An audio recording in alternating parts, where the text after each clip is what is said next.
তো প্রতিদিনের যে রুটিন মেনটেন্যান্স, যেটা রুটিন চেকআপ, এই চেকআপটা কিংবা রুটিন পরিষ্কার, এই পরিষ্কারটা কিন্তু আপনাকে নিজেই করতে হবে। আসসালামু আলাইকুম।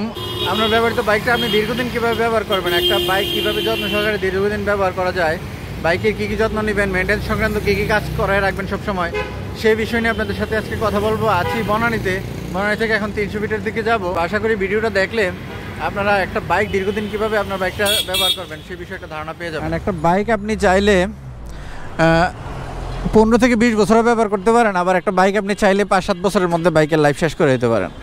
তো কিভাবে আপনার শখের বাইক, আপনারা তো আসলে আমরা তো সবাই যারা বাইক চালাই সবাই বেশিরভাগই মধ্যবিত্ত ফ্যামিলির ছেলে, আমরা আমাদের বাইকটা আসলে দীর্ঘদিন কিভাবে ব্যবহার করব আমরা সেদিকে আসলে সবাই আর কি সচেতন। একটা বাইক আসলে দীর্ঘদিন ব্যবহার করতে হলে আপনাকে অবশ্যই বাইকটা কেনার পর থেকেই আপনাকে বাইকের প্রতি যত্নশীল হইতে হবে। প্রথমে যদি আসি, বাইকের ব্রেক ইন পিরিয়ডটা আপনার সঠিকভাবে পার করতে হবে। আপনার ব্রেক ইন পিরিয়ডে প্রথম 300 কিলোমিটারে আপনি বাইকের লো ওয়েলটা পরিবর্তন করে ফেলেন, সাথে লো ওয়েল ফিল্টার যেটা আছে লো ওয়েল ফিল্টার পরিবর্তন করে ফেলেন। দেন আপনি প্রথম 300 ঘন্টার পরে পরবর্তী 500 কিংবা 800 ঘন্টা পরে কিংবা 1000 ঘন্টা পরে আপনি দ্বিতীয় সার্ভিসিংটা দিয়ে ফেলেন।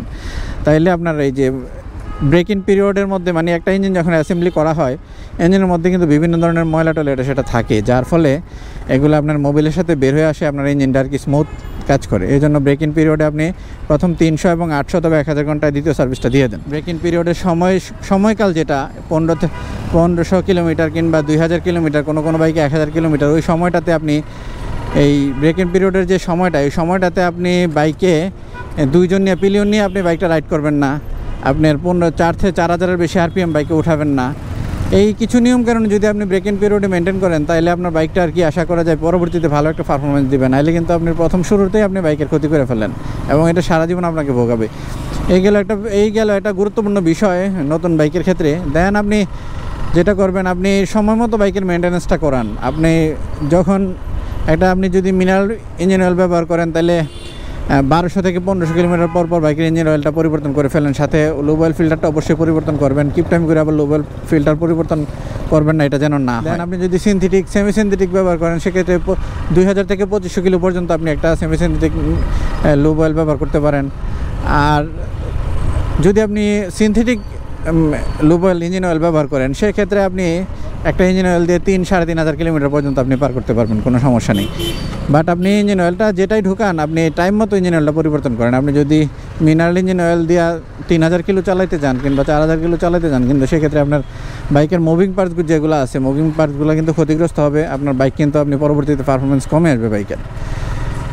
আর এছাড়াও যদি মেনটেন্যান্সের কথা আসি, আপনার বাইকের যে আরও টুকটাক মেনটেন্যান্সগুলো আছে, যেমন আপনার বাইকের ফ্রি প্লেগুলো, ব্রেকের ফ্রি প্লে, ক্লাসের ফ্রি প্লে, তারপরে ব্রেক লিভারের ফ্রি প্লে, থ্রোটলের ফ্রি প্লেগুলো আপনি ঠিকঠাক মতো অ্যাডজাস্ট করে রাখবেন। গ্রিজিং পার্টসগুলো যেগুলো আছে, যেগুলোতে আপনি গ্রিজিং করাই রাখবেন।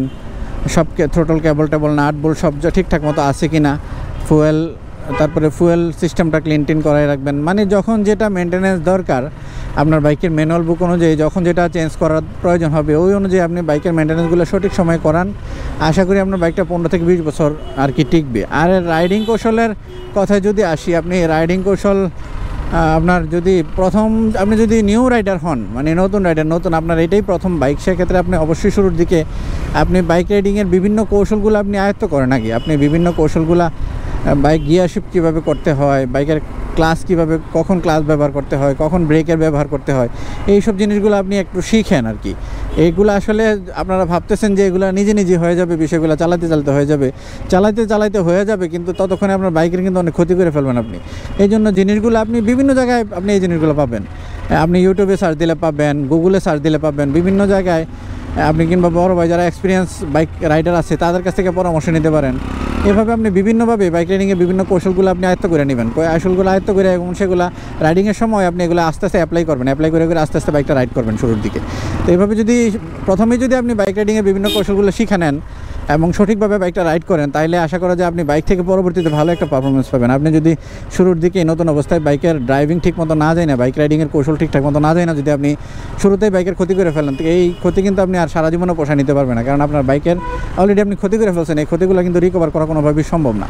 এই জন্য বাইক রাইডিং আপনারা নতুন বাইক কিনলে অবশ্যই বাইক রাইডিং আগে ভালোভাবে শিখে নেবেন, বাইক রাইডিংয়ের কৌশলগুলো ভালোভাবে আয়ত্ত করে নেবেন, বিভিন্ন মাধ্যমে যে আপনার যেভাবে সুবিধা হয় সেভাবে আপনি এই জিনিসগুলো আয়ত্ত করে নেবেন। তাহলে পরবর্তীতে আপনি বাইকটাও রাইড করে মজা পাবেন, আপনার বাইকটাও ভালো থাকবে, আপনার বাইকটা দীর্ঘদিন আপনি ব্যবহার করতে পারবেন। তো এই ছিল একটা বাইক আপনি কিভাবে আসলে দীর্ঘদিন ব্যবহার করতে পারবেন সেই বিষয়ে কিছু কথা বললাম।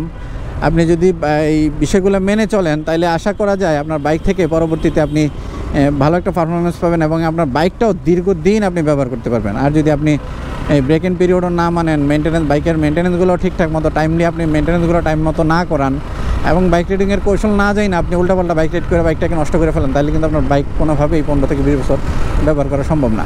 আর একটা বেসিক জিনিস বলে দেই, বাইকটা আপনি যদি 15 থেকে 20 বছর ব্যবহার করতে চান, আপনার নিজের বাইকের কিন্তু মেনটেন্যান্স সার্ভিসের লোক তো আপনি শুধু সার্ভিস সেন্টারে গেলে আপনার বাইকটাকে রিপেয়ার করে দিবে কিংবা ক্লিন করে দিবে, কিন্তু প্রতিদিনের যে রুটিন মেনটেন্যান্স, যেটা রুটিন চেক আপ, এই চেক আপটা কিংবা রুটিন পরিষ্কার, এই পরিষ্কারটা কিন্তু আপনাকে নিজেই করতে হবে। প্রতিদিন অ্যাটলিস্ট একবার বাইকটাকে একটু মুছা রাখেন। বাইকে যদি ইঞ্জিনে কিংবা চাকায় রিমে কিংবা ব্রেক শুগুলাতে অতিরিক্ত কাদা লাগা থাকে, আপনি এগুলো প্রতিদিন একটু পরিষ্কার করেন, একটু সামান্য নিচে পানি টানি মাইরা দেন এবং একটু ধোয়া মোছা করে একটু ক্লিন করে যত্ন করেন। যদি এই টুকটাক ডেইলি মেনটেন্যান্সগুলো ঠিকঠাক মতো করে রাখেন, তাইলে আপনি বাইক থেকে সঠিক পারফরমেন্সও পাবেন এবং আপনার বাইকটাও আপনি দীর্ঘদিন ব্যবহার করতে পারবেন। আছি বনানী ফ্লাইওভারে, 300 ফিটের দিকে যাচ্ছি। ঠিক আছে, ভিডিওটা এখানেই শেষ করলাম।